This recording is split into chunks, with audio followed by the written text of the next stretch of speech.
para as artes, para a ciência, para a tecnologia, para o exercício da cidadania. E o que eu digo para vocês é que os nossos talentos foram atrofiados. A minha geração, por exemplo, foi de fundamental importância a minha conversão ao cristianismo para que eu fosse salvo de Taquatiara. Grande parte dos meus amigos ficaram sujeitos à cultura de Niterói. É lamentável ver que eles não avançaram, pararam no tempo. E se não fosse o protestantismo que me colocou em contato com a cultura europeia, com a cultura americana, eu não teria saído do ponto que me encontrava, depois de ter passado por essas escolas todas e ter sido criado na praia de Taquatiara, nas praias do Rio de Janeiro, com os valores que norteiam a vida neste lugar. Não tem saída, são poucos que escapam, por milagre da vida.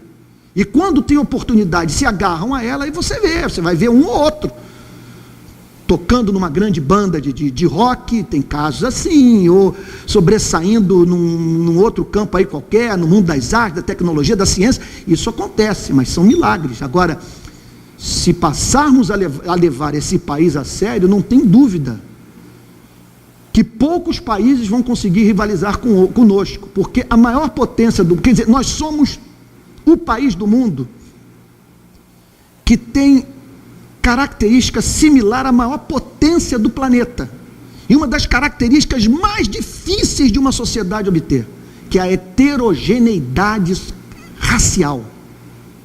Fenômeno que vemos na América, percebemos presente no nosso país.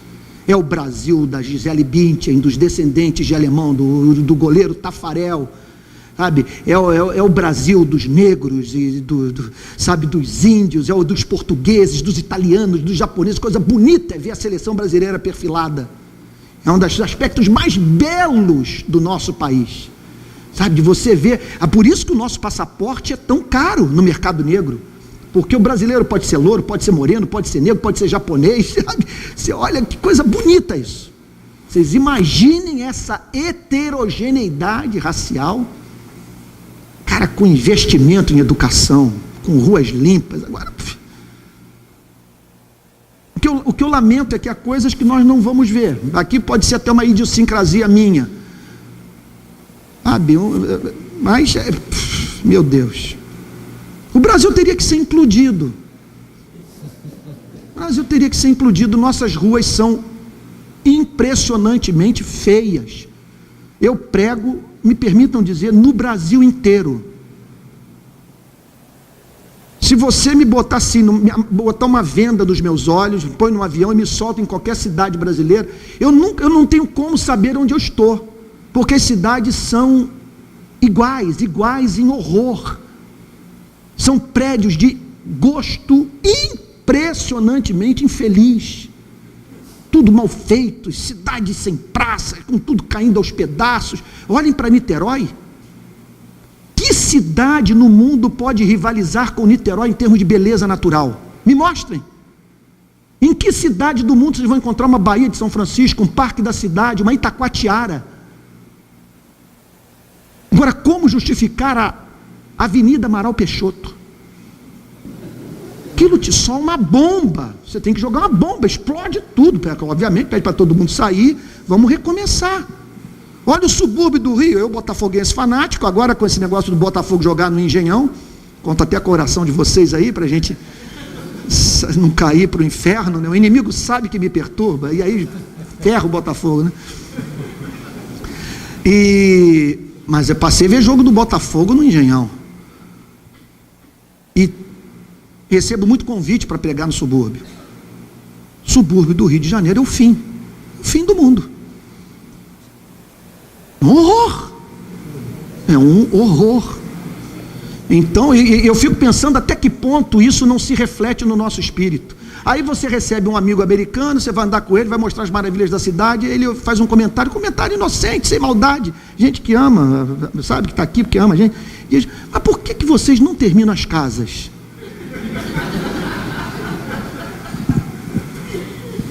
Não é DNA, são os efeitos da colonização. Efeito da colonização é uma coisa séria. Olha o que aconteceu com os negros.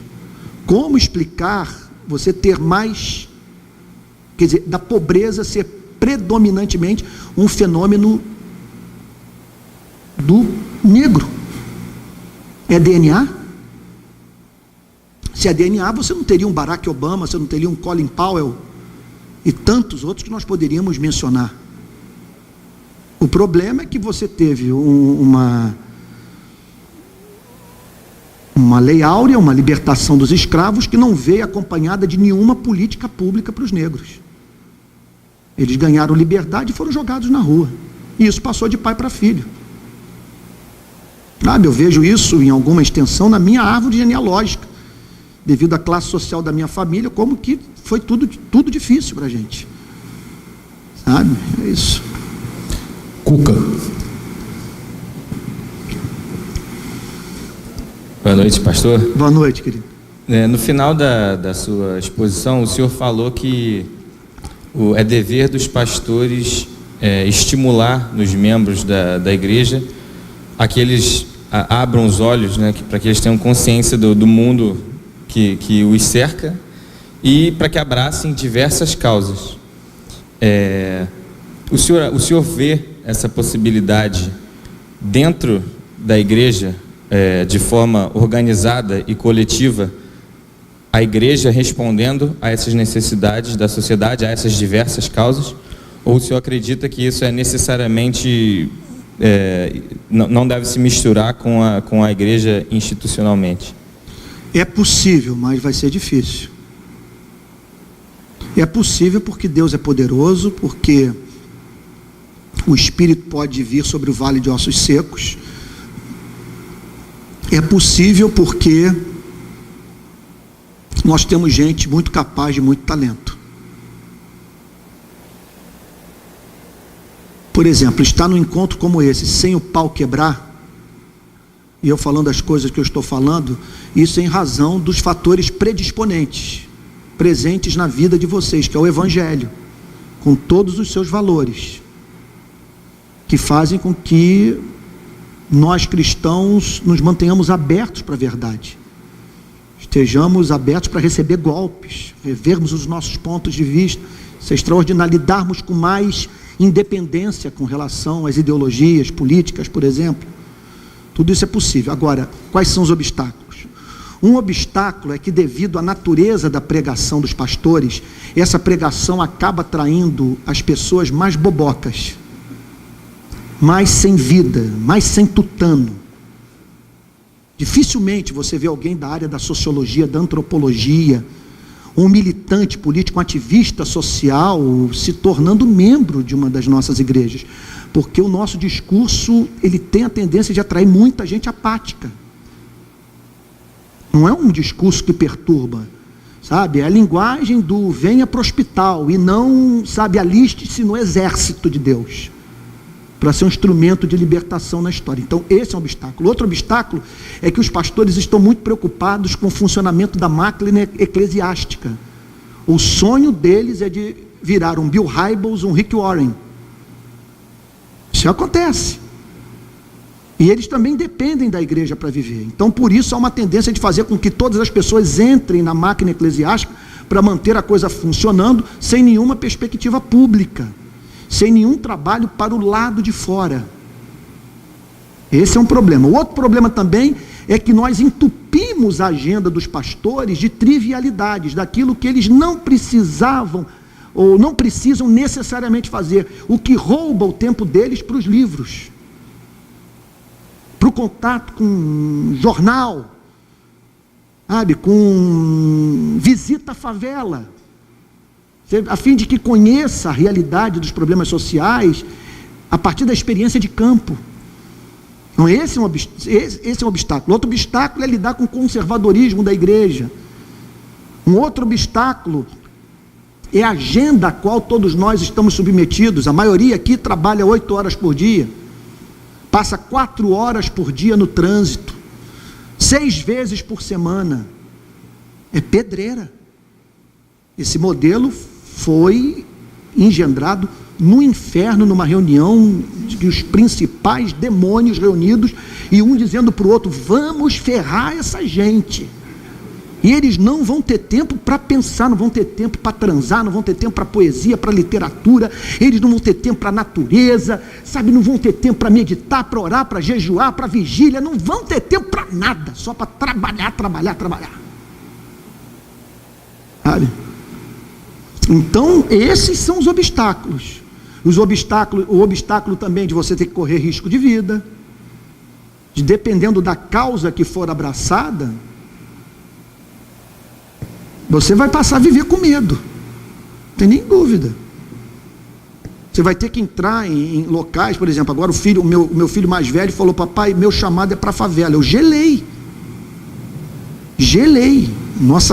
Na nossa sede, lá no Jacarezinho, é tiroteio semanalmente, na porta da nossa sede.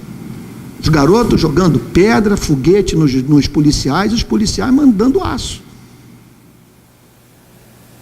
Então, quando você vai, por exemplo, para a rua e faz uma campanha, quem matou Amarildo? É pedreira, posso te dizer. Quem matou a juíza Patrícia Scioli? E o desespero de você não conseguir diluir a coisa com os seus companheiros de ministério e com os demais cristãos. De você se sentir muito só. E sabendo que a juíza Patrícia Scioli foi morta pela PM. E você ter que espalhar quem matou a juíza Patrícia Scioli, quem matou a juíza Patrícia Scioli. Não é fácil, que eu posso lhes dizer. E outra coisa também, que se você se envolve com esse mundo, você vai ter que lidar diariamente com a tentação de largar a igreja. Graças a Deus, essa mudança houve na minha vida depois de velho. Porque não é tarefa fácil você falar sobre esse mundo, sobre essas violações de direitos humanos, e lidar com o olhar distante dos cristãos. E o sujeito olhar para você com o olhar perdido, como se fosse ingênuo, perdeu a visão do reino. Eu lido com pessoas que olham para mim com condescendência. Sabe aquele olhar? Coitado, o Brasil perdeu um evangelista, perdeu um teólogo. Teve um que escreveu aí nas redes sociais: coitado, é triste você ver um ministro do evangelho pegando em vassouras e levando vassouras para Brasília. Eu nunca pensei em fazer isso. Mas o que fazer quando eu lido com desgraça manhã, tarde e noite, e sei que muita dessa desgraça poderia ser banida desse país se o dinheiro público não escorresse pelo ralo da corrupção? Eu vou meter vassoura mesmo. Então o desafio é muito grande. Eu penso que nós poderíamos, o cenário ideal seria um pastor cheio do Espírito, culto, com experiência de campo, com contato com o pobre, senão não vai ter autoridade para falar, não vai conhecer as coisas, mas com mais independência com relação ao dia a dia da igreja, a igreja poupando esse homem dos chazinhos, dos bolinhos, dessas reuniões intermináveis. E esse homem chegando no domingo, cheio do Espírito, não para falar sobre política, não para falar sobre aquilo que Merval Pereira, Miriam Leitão estão falando melhor, senão você mata a igreja, mas para pregar expositivamente, fornecer o enquadramento teológico para a reflexão política, ou para o campo dos direitos humanos, seja o que for, e aí os membros da igreja irem à luta, exercendo suas profissões com altíssimo nível de excelência, levando o reino de Deus para a sua esfera profissional, exercendo a medicina para a glória de Deus. Isso já tem um efeito purificador imenso na sociedade. Mas também se associando a partidos políticos, por que não, a ONGs, a movimentos sociais, as chamadas associações voluntárias. Quando Alex de Tocqueville, pensador, sociólogo francês, foi aos Estados Unidos para tentar entender o funcionamento da democracia da América, na verdade não o funcionamento, o sucesso da democracia da América, a primeira descoberta que ele fez, vivendo 1 ano nos Estados Unidos, ele francês olhando para a democracia americana, ele falou o seguinte: a democracia funciona na América em razão da participação popular, que está organizada em grupos, em associações livres, que tiveram sua origem nas igrejas protestantes, e que faz com que essas pessoas se interessem por tudo que acontece no seu bairro, na sua vila, na sua cidade, no seu estado, no seu país. Então isso nós lá no Rio criamos um Rio de Paz. Então, quer dizer, a Igreja Presbiteriana da Barra, onde está Marildo? Quem matou a juíza Patrícia Cioli? Fora Renan. Exigimos um Brasil padrão FIFA. A Igreja Presbiteriana da Barra, quer dizer, ela se envolveu com isso através dos seus membros por meio de uma ONG. E quer dizer, e deu mais assim. É bem verdade que, em razão de eu ser pastor, as coisas ficaram um pouquinho difíceis, mas a igreja pode respirar mais. E a gente dá cara através de uma ONG, com uma cara secular, e que fez com que os cristãos fossem para as universidades, para as favelas, para os movimentos sociais, para os palácios, e assim nós fomos, e com o evangelho fomos fuçando, entrando nesses lugares e fazendo um certo barulho. Fico feliz de saber que hoje nós temos uma delegacia de desaparecidos, a primeira da história do Rio de Janeiro, inaugurada há um mês, em razão da nossa pressão nas ruas. As carceragens da Polícia Civil foram fechadas em razão da nossa pressão, dos artigos, dos filmes que fizemos, das fotos que batemos e colocamos nas redes sociais. O Renan Calheiros quase não foi eleito em razão da nossa campanha Fora Renan. E poderíamos falar sobre tantas outras campanhas mais. Eu estou achando que agora essa vai decolar. Estou orando.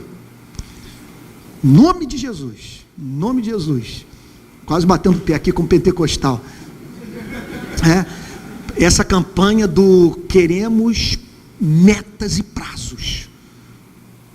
Eu agora mesmo, eu passei a tarde o exercício insuportável, tortura chinesa, eu me senti ali torturado de todos os lados. Eu assisti o debate da Record ontem todinho, e anotando todas as vezes que a Dilma e o Aécio falaram alguma coisa que tensionam fazer. Olha, eu prometo fazer isso. Aí fiz uma relação do que o Aécio prometeu, o que a Dilma prometeu. É tudo tão vago. E nenhum cronograma. Você não tem como avaliar. Eu quero melhorar a educação no Brasil. Eu vou melhorar o salário do trabalhador.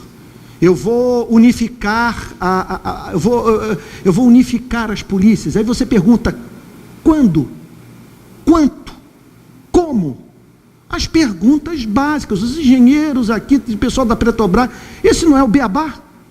Quem? Quando? Onde? Como? Quanto? Porque, por favor, me explique isso. E eu quero ter instrumento, eu quero mensurar a coisa. Não posso. Então nós estamos agora lutando por isso. Mandei hoje os e-mails, mandei o termo de compromisso para todos os candidatos, vamos ver o que vai rolar. Quem não assinar o termo, vamos descer o pau. Vamos falar, está querendo nos enganar. Está dizendo que vai fazer, mas não diz quando. Aí você não tem como. E nós estamos pedindo. E se ministro seu não alcançar a meta, rua, né? Você assume esse compromisso, né, candidato? Mas vamos ver. O fato é o seguinte: nunca foi tão fácil pressionar o rei. Na história da humanidade, nunca o poder esteve tão diluído. Esses dias eu estive com Beltrame. Beltrame disse para mim a seguinte coisa: as pessoas pensam que eu tenho poder, eu posso muito pouco. Eu sei que ele pode mais do que todos nós, mas hoje, gente, para um cara agir, ele vai ter que lidar com o Ministério Público, vai ter que lidar com os que votam nele, vai ter que lidar com os blogueiros, com a internet, com o Twitter, com o Facebook, com os jornalistas. Gente, nunca foi tão fácil a participação política. Hoje você pode esculhambar o sujeito na rede social. Eu não recomendo que você pode fazer a coisa com educação, mas você pode desconstruir a mentira, você dizer isso não é verdade. Você pode, por exemplo, uma igreja como essa, pode, em conexão com as igrejas batistas que são irmãs, ou de outras denominações, lançar uma petição.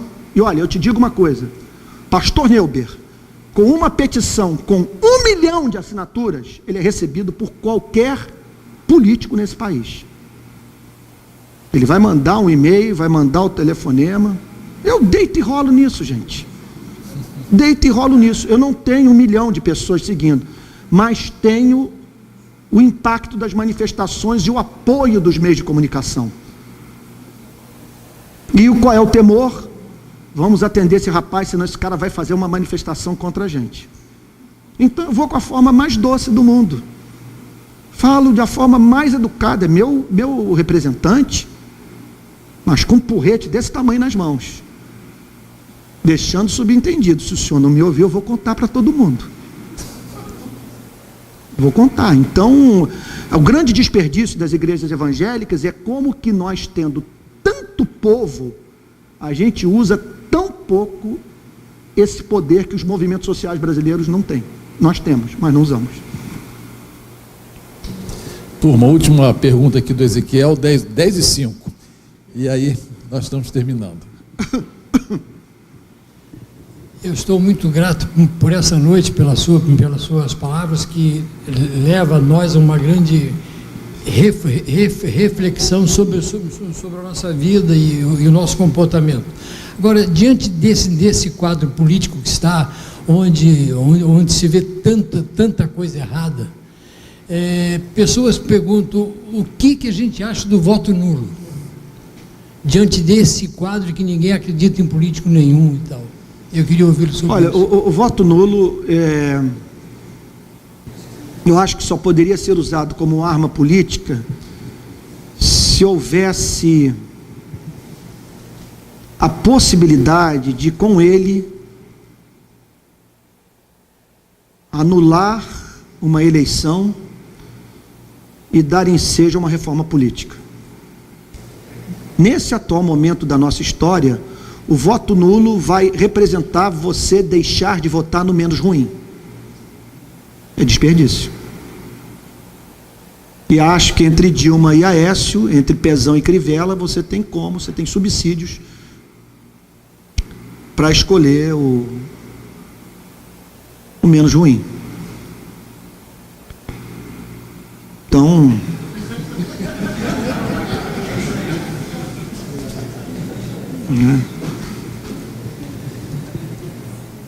eu nem sei se vale a pena publicar isso, eu vou pedir que vocês me poupem dessa parte.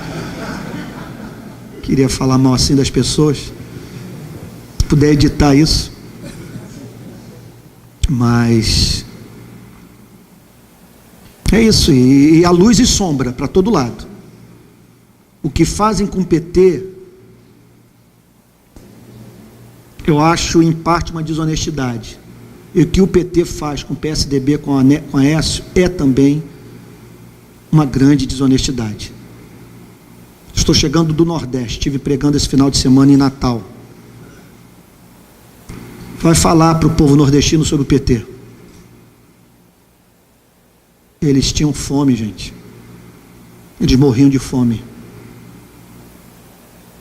Eu conversei com um pastor do interior de Pernambuco, e ele descreveu para mim a dor da fome. Ele disse assim: Antônio, minha mulher passou fome, pleno século XX. Ela soube o que é ir para a cama sem ter o que comer e falar: mamãe, eu estou com fome. Minha filha, dorme que a dor passa. E de sentir uma dor física, a dor da fome. Gente, e esse pessoal passou pelo Nordeste e fez a comida chegar nos lares de milhões e milhões de pobres. Isso agradou a Deus. Contudo, não abriram uma porta de saída para o Bolsa Família. Cooptaram os movimentos sociais, aparelharam o Estado, se envolveram com escândalos inaceitáveis de corrupção. Antes do mensalão, eu me lembro de eu ter pregado no interior do